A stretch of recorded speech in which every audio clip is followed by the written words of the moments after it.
Close your eyes for a second and picture a completely normal day. You are walking down a familiar street holding a warm cup of coffee. The air is crisp, and then boom, everything is gone. There is no warning siren, no flash of light in the sky, no time for your brain to even process the sensation of pain. This almost became a reality. On a late December day in 2004, a colossal, invisible wall of pure energy slammed into Earth's upper atmosphere. It struck us with the concentrated fury of a widespread nuclear detonation. This wave had been silently traveling through the dead vacuum of space for 50,000 years. A lonely journey cutting through dense nebulas and stellar dust just to reach us. The source of this death scream was a floating corpse on the far edge of the Milky Way galaxy.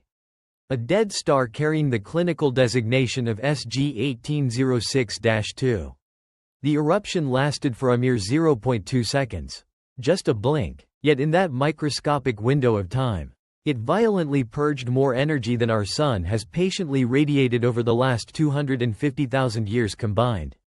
According to the very foundation of physics that humanity has so proudly built, that star simply has no right to exist. Our equations categorically state that a dead core cannot do this. But the cold reality is that it is still out there, floating in the dark, mocking human intelligence. Welcome to AstroCynic. Today, I am taking you on a journey to forcefully open the most forbidden doors of the cosmos. We are going to dive deep into the abyss to witness 10 grotesque entities that are shattering every known law of physics. We call them magnetars. This is a violently mutated, exceptionally rare branch of the neutron star family. When a supermassive star burns through its nuclear fuel, it inevitably collapses. The resulting supernova violently ejects the outer layers of the star into the deep cosmic void. What remains in the center is a hyper-dense, shattered core. All of our mathematical models confidently predict that this core will shrink and continue to spin. But the numbers start to hallucinate and break down when we try to calculate its magnetic field. Not a single equation in modern physics can explain the bizarre mechanism that allows a stellar corpse to sustain a magnetic field of 10 to the power of 15 Gauss. To put that insanity into perspective, that number is 1 quadrillion times stronger than the magnetic field currently protecting the Earth. Are you feeling a chill down your spine yet? Let me translate this terrifying power into a physical reality for you. Imagine if we plucked a magnetar from the deep sky and placed it exactly where the moon sits tonight. A distance of 239,000 miles might seem like a safe buffer. It is not. The exact moment it materialized, its magnetic field would violently rip every single iron atom straight out of the blood flowing in your veins. You would die before your retinas could even register the new object in the sky. It would instantly wipe every piece of magnetic data storage across the globe. It would snap the steel support beams of massive suspension bridges and rip every car off the pavement, pulling them into the atmosphere. The entire planet would be crushed by an invisible, omnipotent hand. And yet, right now, as you listen to this, there are at least 30 of these monsters lurking quietly in our own cosmic backyard. Right here in the Milky Way. Modern astrophysicists are still desperately arguing with each other over this. They suspect some sort of extreme convective fluid motion trapped beneath the solid, rigid crust of the magnetar. Occasionally, this brittle neutron crust cracks under the suffocating pressure of its own magnetic field. This triggers starquakes of apocalyptic proportions. That wave of energy that violently slapped Earth in 2004 was the direct result of just one of those cracks. A tiny fracture that ionized our entire upper atmosphere from halfway across the galaxy. We have absolutely no idea how they sustain this energy. Human physics is just standing by, utterly paralyzed. That feeling of academic paralysis is not a new phenomenon. It actually started on a cold November afternoon in 1967. At Cambridge University, a young PhD student named Jocelyn was relentlessly flipping through miles of paper data printed from a massive radio telescope. The room smelled of old paper and the mechanical clicking of the machines. Her fingers suddenly stopped on a very strange sequence of lines. Something out there was pulsing.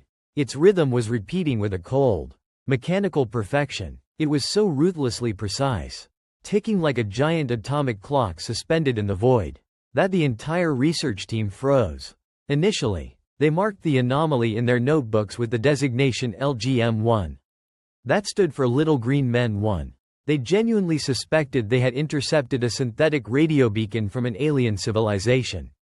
Because, naturally, no organic or cosmic process could possibly engineer such a flawless, unyielding rhythm. At least, that is what human arrogance led them to believe. Until the truth finally revealed itself.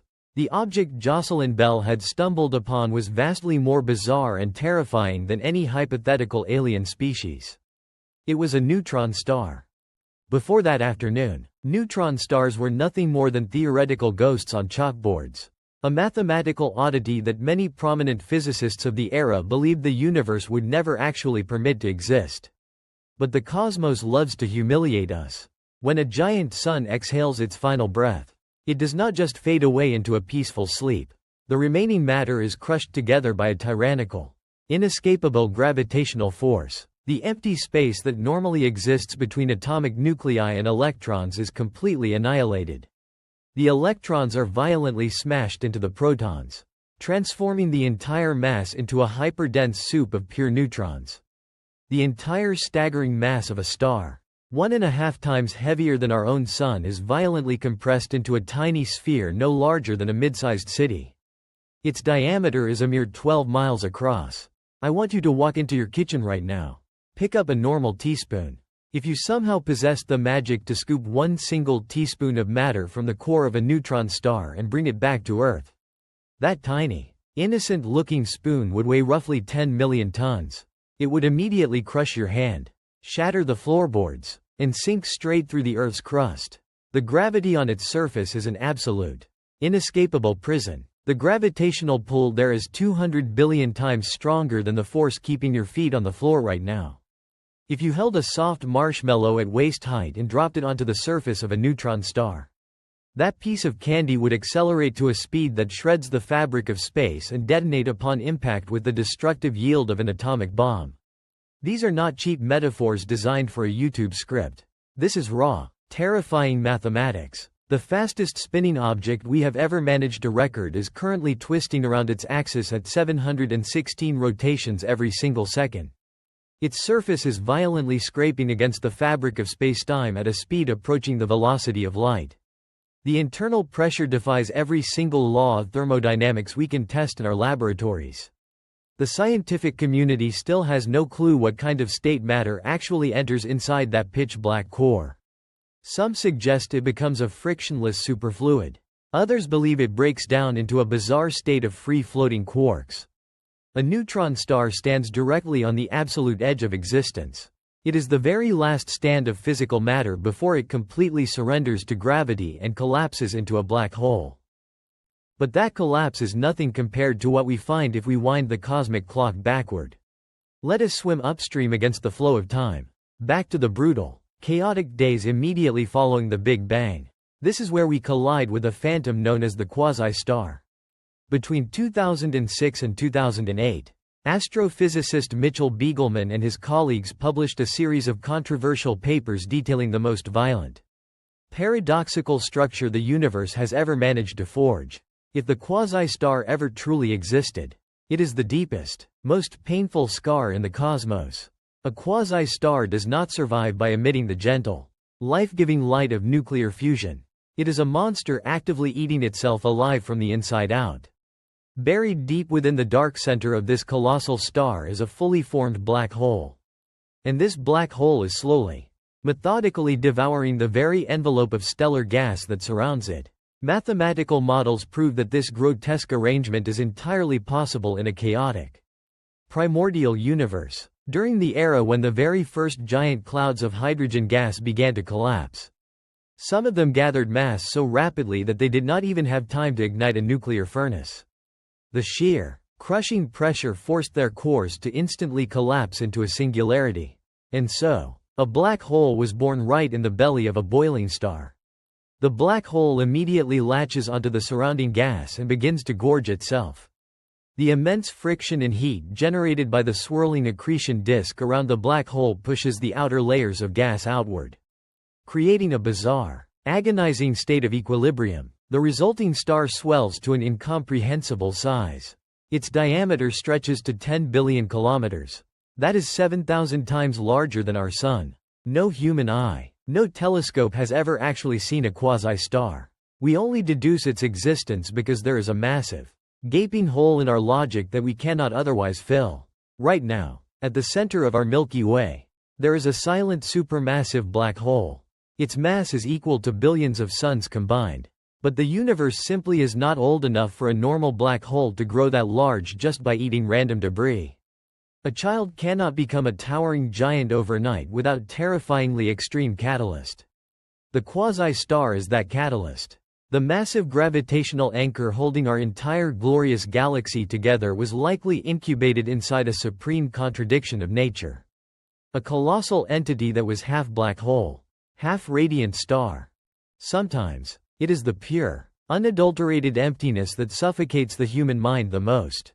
In 1981, a team of astronomers at Harvard University, led by Robert Kirshner, were staring intently at deep sky maps. They aimed their telescopes toward the constellation Boötes. And then, the data they received made their blood run cold. There was absolutely nothing there. The machines were not broken. Their mathematical methodology was flawless. What they were staring into was a colossal, hollow void of space measuring 330 million light-years across. According to every established law of cosmic mass distribution, a region of that staggering size should have been packed with tens of thousands of glowing galaxies. Instead, they found a pathetic scattering of maybe 60 dim, isolated galaxies. It was as if the universe had taken a gigantic cosmic scalpel and carved a massive, bleeding hole right out of its own chest. We call it the Boötes void. In our standard cosmological models, the dark matter filaments and galaxy clusters weave together to form an unimaginably huge spider web. And having empty spaces between those dense filaments is completely natural. Gravity pulls matter together, leaving the lower density areas to become emptier over billions of years. But this pitch-black pit named Boötes is so astronomically huge that our most advanced supercomputers simply refuse to generate it in their simulations. It fundamentally violates the mathematical limits of size that physics allows. And the most chilling detail is not just its impossible size. It is the shape. It is an almost perfect, unblemished sphere. I want you to really think about the implications of that for a second. In nature, chaotic gravitational collapse and random cosmic interactions always produce messy, irregular, jagged shapes. A perfectly hollow sphere on a scale of hundreds of millions of light-years strongly implies a formation process that humanity is completely blind to. Or worse, an unnatural intervention from the earliest moments of creation that our current laws simply cannot touch. If I could somehow rip our entire solar system out of the Milky Way and drop it right into the dead center of the Boötes void. If you looked up at the night sky, you would see nothing but thick, suffocating darkness. Not a single star. Not a faint smudge of a distant galaxy. Our most powerful orbital observatories would detect absolutely nothing but dead silence in every single direction for 165 million light-years. We would genuinely believe, with absolute scientific certainty, that humans were the only living beings drifting through a desolate, ruined universe. The very existence of this void is like a knife pointed directly at the throat of human scientific arrogance. It brutally exposes the fact that we understand absolutely nothing about how the universe actually organizes itself. In 1933, a Swiss astronomer named Fritz Zwicky was staring at the Coma galaxy cluster, crunching numbers to calculate its total mass. He used two different methods to weigh it. The numbers should have matched perfectly. They did not even come close. The galaxies were spinning so violently fast that the visible matter, all the burning stars and glowing gas, could not possibly generate enough gravity to hold them together. According to the math, they should have ripped apart and scattered into the void long ago. Zwicky realized there had to be a colossal amount of invisible mass holding the cluster in a gravitational chokehold. He called it dark matter. For decades, the scientific community treated his idea like a mathematical ghost story, until the galaxies themselves proved him right. In the 1970s, Vera Rubin measured the rotation curves of spiral galaxies. According to the standard laws of physics, stars on the outer edges should orbit much slower than those near the dense core. But they do not. Every single galaxy she measured was spinning like a solid disk. The outer edges were moving just as fast as the center. It was as if an unimaginably huge, invisible scaffolding was built into the very fabric of the galaxy, dragging the stars along. Today, we know that this unseen material makes up 26.8% of the entire universe. Ordinary matter, the stuff that makes up your body, the Earth, and every shining star we can see, is just a pathetic 5%. We have built the most sensitive detectors in human history, buried them a mile underground, and smashed billions of particles at the Large Hadron Collider. We have found absolutely nothing. Dark matter dictates the shape of every galaxy. It bends light from across the cosmos. And yet, 90 years later, it absolutely refuses to show its face. If dark matter is the invisible skeleton of our universe, the Hubble tension is the sound of those bones snapping under pressure. In 2019, Nobel laureate Adam Rees used the cosmic distance ladder to measure exactly how fast the universe is expanding right now. His team tracked pulsating stars and the explosive deaths of supernovae across billions of light years. Their final number was roughly 73 kilometers per second per megaparsec. Meanwhile, the Planck satellite had spent years looking at the ancient, freezing light of the early universe, extracting an independent expansion rate. Its result was lower, at 67.4. Both measurements were flawlessly executed. Both had rigorous error analysis. They cannot both be right. This horrifying discrepancy is called the Hubble tension. When the James Webb Space Telescope came online, it double-checked the data. The tension did not resolve. It escalated to a 5 sigma statistical certainty. In physics, 5 sigma means it is not a mistake in the equipment. It is a real discovery. It means the universe is literally expanding at two completely different, contradictory speeds depending on how you look at it. Our entire foundational model of the cosmos is fundamentally broken. The universe is tearing itself apart at a rate that contradicts its own history. And that tear leads us directly into the ultimate nightmare. In 1998, two competing teams of astronomers, including scientists like Saul Perlmutter and Brian Schmidt, wanted to answer a simple question. How much is the expansion of the universe slowing down? Gravity pulls things together. The Big Bang pushed things apart. It was just a matter of measuring the cosmic breaks. But when they looked at the data from distant dying stars, they realized the universe was not slowing down at all. Someone, or something, was slamming on the accelerator.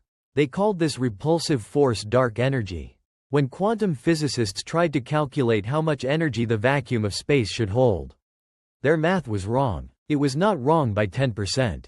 It was wrong by a factor of 10 to the power of 120. There is no larger, more humiliating failure of prediction in the history of human thought. Dark energy makes up 68.3% of everything that exists. It does not clump together. It does not interact with light. It just sits there, everywhere at once, violently stretching the fabric of spacetime. Galaxies beyond our local group are already being pushed away from us faster than the speed of light. As dark energy continues to accelerate, more and more of the universe will vanish behind an unbreachable cosmic horizon. Eventually, even our closest neighboring galaxies will be ripped away. If this acceleration continues to grow, it will lead to a scenario called the Big Rip. Dark energy will overpower the gravity holding solar systems together. Then it will overpower the electromagnetic force holding molecules together. Finally, it will rip apart the nuclear bonds inside atoms. The universe will not end in a peaceful, cold sleep. It will end in a silent, agonizing execution, where every single particle in existence is violently torn to shreds. We are floating in a cosmos where 68% of reality is an aggressive, expanding poison we cannot explain. We are surrounded by dead stars that defy magnetism, black holes that vomit energy, and empty voids that mock our existence. The laws of physics as we know them are barely holding together. If you are brave enough to keep looking up at the night sky and questioning the darkness with me, hit that subscribe button. This is Astro Cynic, and we are just scratching the surface of the nightmare.